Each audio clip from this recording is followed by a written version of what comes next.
Hello నమస్తే అండి, నేను మీ వెల్లి చక్రధర్. ఇవాళ మన టాపిక్ వచ్చి ఒక ఫ్లాట్ కొనాలా లేదా ఒక ఏఎఫ్ లో ఇన్వెస్ట్మెంట్ చేయాలని చూద్దాం. మనం రాసిన టాపిక్ డోంట్ బై ఫ్లాట్స్. అంటే చూడండి, ఫ్లాట్ అనేసరికి ఒక 2 BHK కావచ్చు, 3 BHK కావచ్చు, ఏదైనా ఒక షెల్టర్ కోసం కొనుక్కుంటుంటే, అంటే మన అవసరం కోసం మనం ఉంటుంటే మనం తప్పకుండా ఒక ఫ్లాట్ అయితే కొనుక్కోవాలండి. అది 50 lakhs కావచ్చు, 1 crore కావచ్చు, 2 crores కావచ్చు.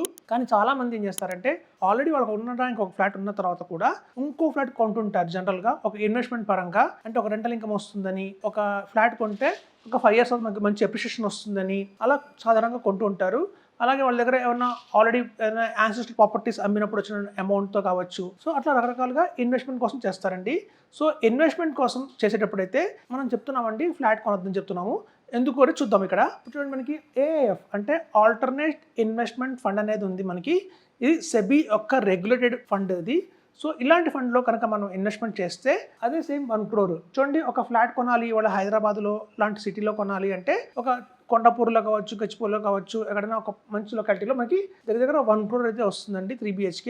సో ఇవి మనం చూస్తే విజయవాడ అట్లాంటి సైడ్లో కూడా మనకి 2000 SFT ఇవాళ మనకి ఒక 1 crore 2000 SFT ఒక ఫ్లాట్ అయితే మనకి వస్తుంది. సో అంటే 5,000 rupees per square SFT కింద మనం తీసుకున్నా కూడా 2000 SFT ఫ్లాట్ అనేది మనకి అటు మనకి విశాఖపట్నంలో కావచ్చు, ఇలా హైదరాబాద్లో కావచ్చు, లేకపోతే మనకి విజయవాడ లాంటి సిటీస్లో రావచ్చు. సో అట్లా కనుక మనం ఇన్వెస్ట్మెంట్ చేస్తే ఒక 1 crore పెట్టి ఇన్వెస్ట్మెంట్ చేస్తే 10 years వచ్చి 10 years, అంటే మనకు దానికి ఒక 10 years కనుక హోల్డ్ చేస్తే మనకి రిటర్న్స్ ఎలా వస్తున్నాయి, అంటే మనకి ఏఎఫ్ రిటర్న్స్ ఎలా వస్తున్నాయి, అలాగే ఫ్లాట్ రిటర్న్స్ ఎలా వస్తాయి చూద్దాం. ఏఎఫ్ అంటే ఆల్టర్నేట్ ఇన్వెస్ట్మెంట్ ఫండ్ లో కనుక మనం పెట్టి 1 crore ఒక 10 years కనుక వెయిట్ చేస్తే మనకు వచ్చే రిటర్న్ ఎంత అంటే 5 crores. ఇక చూడండి, ఈ 5 కోట్ల రిటర్న్ కూడా మనకి ఎలా వస్తుంది అంటే ఒక మంచి ఏఎఫ్ లో కనుక మనం ఇన్వెస్ట్మెంట్ చేసి దాన్ని మానిటర్ చేసుకుంటూ ఎప్పుడైతే 2 crores 3 crores అయిందంటే అందులో కొంచెం మళ్ళీ 1 crore తీసి మళ్ళీ వేరే ఏఎఫ్ లో కూడా ఇన్వెస్ట్మెంట్ చేయాల్సి వస్తుందండి. మేము అలా మీకు చాలా మందికి గైడ్ చేస్తున్నాము. సో అట్లా ఏఎఫ్స్ లో కనుక మనం క్రమబద్ధంగా 10 years కనుక హోల్డ్ చేసి పెడితే మనకు వచ్చే రిటర్న్ 5 crores అండి. మనకి ఏఎఫ్ లో ఉన్న అనదర్ బ్యూటీ ఏంటంటే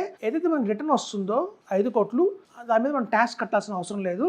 ఎందుకంటే ఇది ఆల్రెడీ ట్యాక్స్ పేయబుల్ అమౌంట్, అంటే ఆల్రెడీ కంపెనీసే పైన ఆల్రెడీ వాళ్ళు పే చేస్తున్నారు ట్యాక్స్ ఆన్ హోల్. సో మన చేతికి వచ్చేసరికల్లా, ఇన్వెస్టర్ హ్యాండ్కి వచ్చేసరికల్లా అది ట్యాక్స్ ఫ్రీ అవుతుంది. సో అలా ట్యాక్స్ పైన కట్టిన తర్వాత కూడా వచ్చేటట్టునే మనకి ఈ 5 crores అండి. సో మనకి ఏఎఫ్ ఆల్టర్నేట్ ఇన్వెస్ట్మెంట్ ఫండ్ లో మనకి 5 crores దాకా వస్తుంది. అదే కనుక మనం ఫ్లాట్ కొని ఒక 1 కోటి రూపాయలు పెట్టి ఒక ఫ్లాట్ కొని మనం ఒక 10 ఏళ్ల తర్వాత కనుక దాన్ని సేల్ చేస్తే, అంటే చూడండి మనం కొనే టైంలో దగ్గర 5,000 SFT ఉండొచ్చు, అంటే పర్ SFT వచ్చి మీకు 5,000 ఉండొచ్చు. సో అలా మనం 5,000 SFT లో కొన్న ఫ్లాట్ ఏదైతే ఉంటుందో 2000 స్క్వేర్ SFT కొంటే కాస్ట్ పెట్టి మనకి 1 crore అవుతుంది.